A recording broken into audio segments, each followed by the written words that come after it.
കഥ അവൾ എന്റെ ഓർമ്മയായ ദിവസം. അവൾ എന്റെ ജീവിതത്തിൽ ഒരു ദിവസം മാത്രമേ ഉണ്ടായിരുന്നുള്ളൂ. പക്ഷേ ആ ദിവസം എന്റെ ജീവിതമായി മാറി. ഞാൻ അവളെ കണ്ടത് ഒരു ബസ് യാത്രയിൽ. ദൂരെ പോകുന്ന ഒരു രാത്രി ബസ്. ജനലിനരികിലെ സീറ്റ്.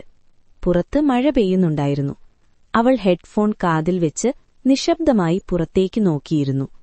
ബസ് പെട്ടെന്ന് ബ്രേക്ക് അടിച്ചു. അവൾ അല്പം തെന്നി. സോറി, അവൾ പറഞ്ഞു. അവളുടെ ശബ്ദം എന്റെ ഉറക്കം മുഴുവൻ മാറ്റി. അങ്ങനെ ഒരു ചെറു സംഭാഷണം, പിന്നെ മൗനം. പക്ഷേ അത് ഭാരമായിരുന്നില്ല.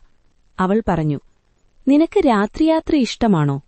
ഞാൻ പറഞ്ഞു, പകൽ എല്ലാവരും കാണും, രാത്രി നമ്മൾ നമ്മളാവും.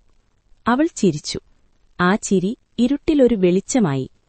ബസ് മുന്നോട്ട് നീങ്ങിക്കൊണ്ടിരുന്നു. നമ്മുടെ സംസാരങ്ങൾ പതുക്കെ നീണ്ടു.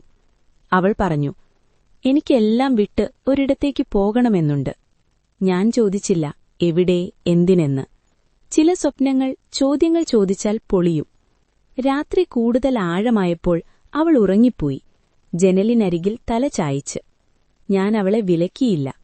ആ നിമിഷം നഷ്ടപ്പെടുത്താൻ എനിക്ക് മനസ്സില്ലായിരുന്നു. ബസ് ഒരു സ്റ്റോപ്പിൽ നിർത്തി. അവൾ കണ്ണു തുറന്നു. ഇതാണെന്റെ സ്റ്റോപ്പ്, അവൾ പറഞ്ഞു. എനിക്ക് വാക്കുകൾ കിട്ടിയില്ല. അവൾ ഇറങ്ങുമ്പോൾ ഒരു നിമിഷം തിരിഞ്ഞു നോക്കി. ഇന്ന് രാത്രി നിനക്കൊപ്പം സംസാരിച്ചത് എനിക്ക് വളരെ ആശ്വാസം തന്നു.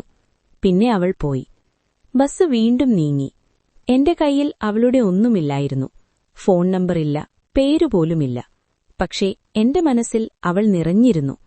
ഇന്നും രാത്രി യാത്ര ചെയ്യുമ്പോൾ എനിക്ക് തോന്നും, ചില ആളുകൾ ജീവിതത്തിലേക്ക് വരുന്നത് നമ്മോടൊപ്പം തുടരാനല്ല, ഒരു രാത്രി നമ്മളെ മുഴുവൻ മാറ്റാനാണ്. അവൾ എന്റെ ഓർമ്മയായ ദിവസം ഇന്നും എന്നിൽ ജീവിക്കുന്നു.